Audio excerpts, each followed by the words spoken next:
Whether you're up all night or up with the sun. Whether you've got a flair for the dramatic or a knack for the facts and figures. Whether you're ground level or mile high. Whether you're front and center or home sweet home. Wherever you come from, wherever you're going, and for everything in between, Liberty University is the place for you. The nation's largest private nonprofit online educator.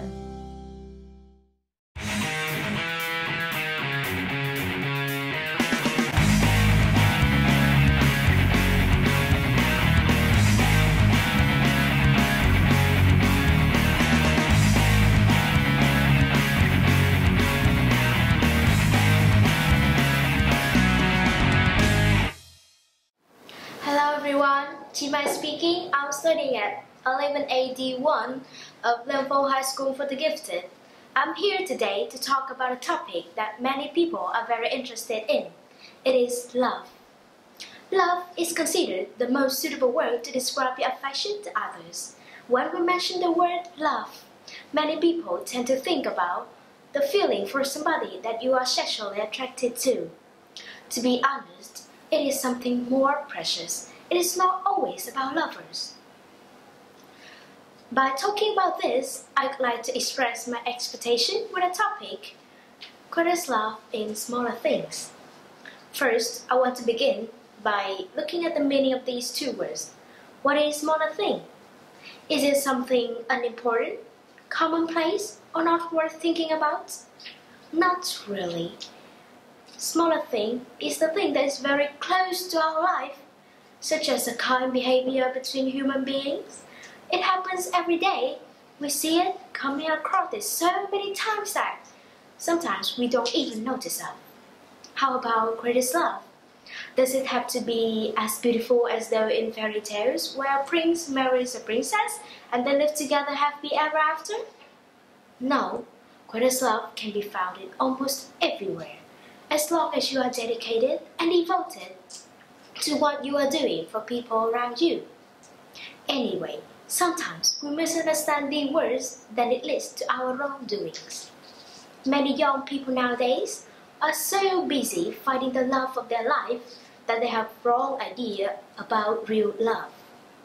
For example, on Women's Day, many young men just think about what to buy for their sweetheart without remembering that they still have one woman who is always beside them. It is their mother. And they can remember exactly the birthday of their music idols, but just can't figure out which year the parents were born in. What a shame. Furthermore, the growth of the world has made our living condition much easier. Then it leads to the indifference of young people to their parental love, and it is taken for granted. They do not respect the little things their parents do for them, like cooking the meals, bringing them to school and back home every day, patiently waiting outside tutoring class despite heavy rain. They don't know that all the things are done with devotion in order to bring them happiness. Moreover, they do not love themselves by choosing to suicide instead of sharing difficulties to others. Suicide can't have solved anything. All it does is to show their irresponsibility and immature. Besides, not only do they are misled in their emotion for themselves and family, many young people nowadays tend to ignore the need of other people around them. They just can't understand the idea of friends in need is a friend indeed. That explains why they usually ignore their classmates' devotees. Also, when it comes to real life, they don't want to help elderly people cross the street or give up their seats for pregnant women and children on the bus. So, what are the reasons for those? First, it is the conveniences in living condition that leads to the indifference of young children to their parents' love. They do not have to do things for themselves like the old times anymore. That's why they become lazy and dependent on their parents. One more explanation for this is to have the wrong idea of who they really are and the selfish way of living in which they just care for themselves only. So, what should we do to prevent ourselves from being involved in this wrong way of living? First, you have to make it clear what is your priority. And to me, my priority is my family, relatives, then my friends, my study, and my lover if I have one in the future. So how about you? Second, you must make a plan for your life and try to achieve it. It will be hard at first, but just make it slow. So let's make a plan for a day first, and then a week, a month, a year. Therefore, you can balance your time between studying and helping your family. Next, take more care of your friends and try your best to help them in the most suitable ways in order not to get them hurt, because they may feel that you just feel pitiful for them.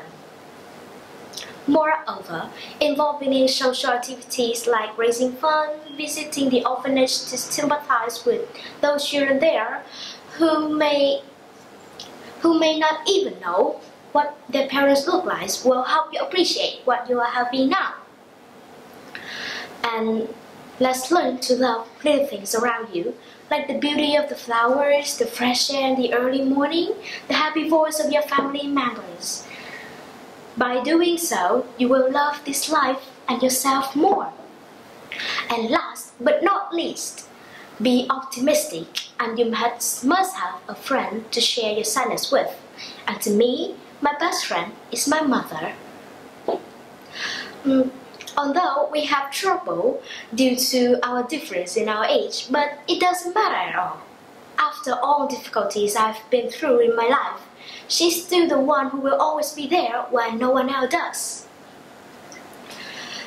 Anyway, I still have one best friend with the same age. In case I feel it's a little bit hard to share with my mom.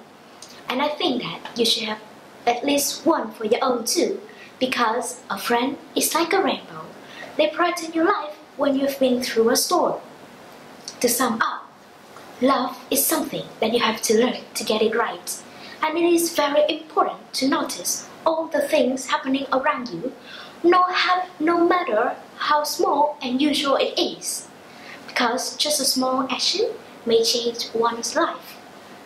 Like Saint Teresa Calcutta, a woman who is admired not only by the Christian, but also by the people the world over due to her dedication to the needy. She has done so many things that people don't notice of, and then has saved many lives. So now, the youth ourselves have to bear in mind that we are the future of the society, and it is our responsibility to make this world better. So just stop doing small things, and then eventually it will turn into something bigger and bigger. So this is the end of my presentation, and I hope that after watching this clip, you guys will have something for your own to improve yourself. Thank you, and vote for me!